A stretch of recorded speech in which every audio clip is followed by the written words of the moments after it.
G'day team and welcome back to another video, and today we're going to start looking at integration.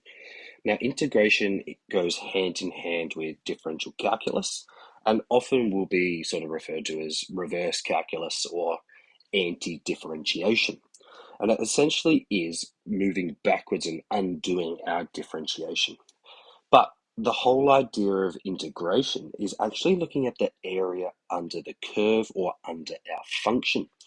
So before we start diving into what integration is and how to do it, we're going to look at some old sort of fundamental ways to actually calculate this area under the curve. Now I've got an equation here, y equals x, the most basic of basic functions.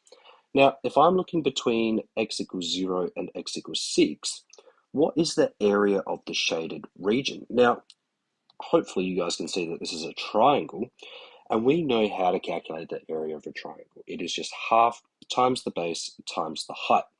Now, half of the base is 3 and the height is 6, so that means this area is 18 units squared. Okay, super simple, really nice and easy when you've got some easy shapes to work with. But what integration allows us to do is start looking at curves. Now, I know my function's a little bit dodgy here, okay, but this is the equation y equals x squared plus 2. And if I wanted to know the area of the shaded region between 2 and 6, well, because of this curve here, we don't really actually have a nice formula to use. So one way we can do it is break up this area into simple shapes and take an estimate. Now there's two estimates we can take. We can take an upper estimate, which is an overestimate of the area. We can take the underestimate, which is an underestimate of the area. And what that does is we can sort of average those out to get an approximate area. So if I'm looking at this function again, my underestimate or lower estimate you see here, I've done my rectangles below my line between my two limits. So you can see that there's these white bits inside here are missing area that would correlate up here. So we are underestimating the area. Now with my upper estimate, you can see we've gone over the function, which means I've got extra area that I'm calculating here, which means I'm going above the actual area that I want to know. Now what I can do is actually calculate these areas and get a range that my actual area is between. So what we're going to do is we're going to actually calculate this. So the area of my lower, all right, so we can see that they're rectangles, and we know to calculate the area of a rectangle, it's just width times by length, or in this case, height. Now, the width of every rectangle you draw will be exactly the same. So the width of these rectangles here are all 1. So that means I can put a 1 out the front and a bracket because they all have a common factor of 1 when I calculate the area. Now we need the height of each rectangle. The height of this first rectangle is here, which is corresponding to this y coordinate here. Now it's a bit hard to see on this curve, but if I substitute 2 into my function, that actually gives me the height. So 2 squared is 4 plus 2 is 6. So the height of this first rectangle is 6. The height of the second rectangle, I use this x coordinate here, which is 3. Now 3 squared is 9 plus 2 is 11. And I keep moving my way up. Now this rectangle, I use 4. If I put 4 in here, 16 plus 2 is 18. And then finally, for the last rectangle, I substitute this value, which is 5, which is 27. Now, if we add these up, 6, 17, 35, and then we've got 62, I believe. Now you can check that quick maths, but I'm hoping that that is money. So that's my lower limit. Let's have a look at the upper limit now. So my area upper, okay, now instead of using the left point here, we're actually going to use the right point because that's the one that's touching the function. Now this one's a little bit off. I don't know why I've drawn it like that, but that should be here. We're going to use the right x coordinate. Now, the length of my rectangles is still the same. It's still 1. So we know that this is 3, and we've already calculated that. That's 9. And we've already calculated that, 11, because it's 3 squared plus 2. Then I know when I put in 4, I get 18. When I put in 5, I get 27. So then I've just got to find that last one, which is when I put in 6, which is going to be 38. So plus 38. So that is going to be equal to 94 units squared. Now that's a pretty big range, okay? Here, let me just drop that down so it's spaced out evenly. So that's a pretty big range for my area to fit within. Now what we can actually do is increase the number of rectangles. And by doing that, we actually minimize the area that is being either underestimated and left out or overestimated and included. So you can sort of see all of this area added together is much bigger than all of this area added in here. Now, in here, my rectangles have a width of a half, okay? So that means when I go through, I'm going to have to do some more calculations, but I'm going to get a closer estimate. Now, I've gone ahead and done this prior, so you can see my lower limit has increased and my upper limit has decreased, but they're slowly converging in together. So what happens if we just keep increasing the rectangles? Well, what happens is this area keeps getting smaller and smaller, so does this area here, and you get a closer and closer approximation to the actual area. So that brings us to the definite integral. Now, we have seen as n gets larger that these two will converge to the same value. These get smaller and smaller.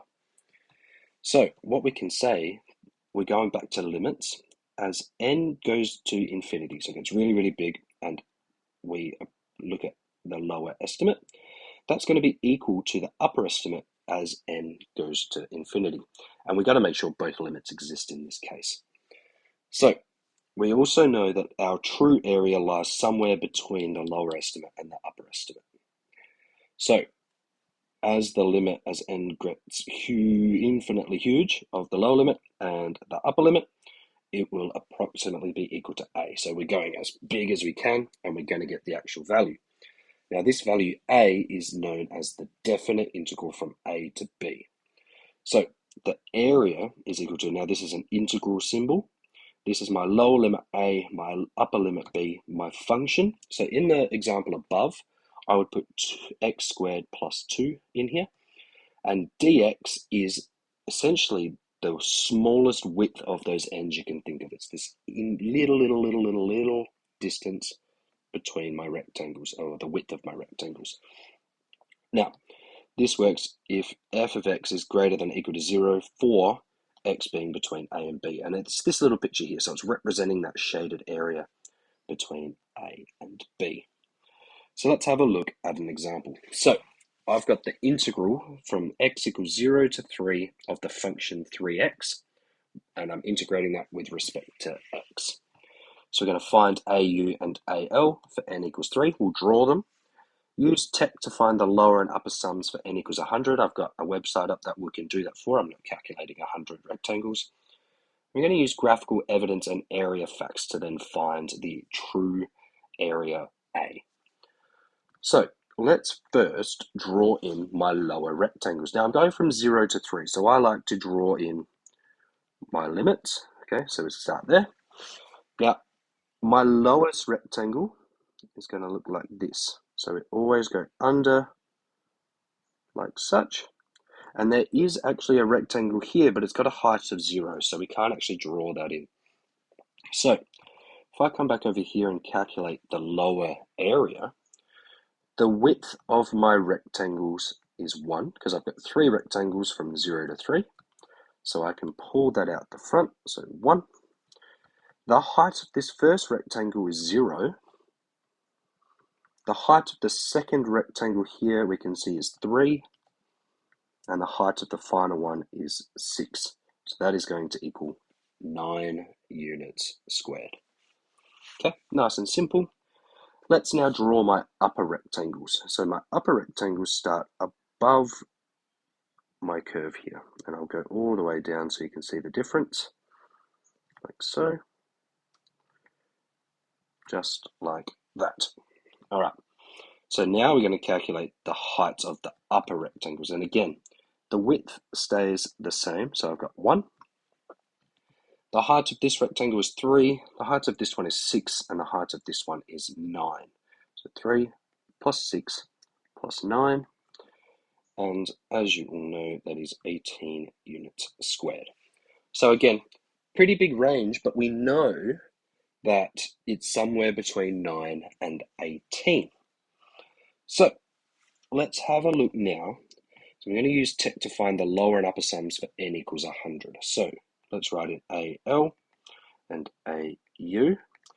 Now I'm going to jump to this website here, and I've already gone ahead and calculated the lower limit. So I've put in 3x from 0 to 3, 100 intervals, and the left Riemann sum is the fancy term for lower estimate. And I get 13.365. So 13.365, and I'll do an approximate sum. So let's change that to right Riemann sum.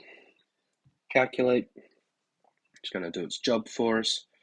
Roll down, and we get 13.635. So 13.635 approximately. And you can see that the lower estimate has risen, the upper estimate has come down, and we're getting closer and closer to the true value. So let's actually find this true value using our area knowledge. Now, we're going between 0 and 3, and we want this area in here. That there is a rectangle. Now I've got half times base times height, so area equals half times base times height, which is a half, times 3 times 9, which is 13.5 units squared, which does fit between my lower and upper estimates. Now, if we increase that 100 to 1,000, you would get even closer to 13.5. So hopefully that is a good little introduction to what integration is. Just keep in mind it's always calculating the area under the curve. Thank you for watching, and I'll see you in the next video.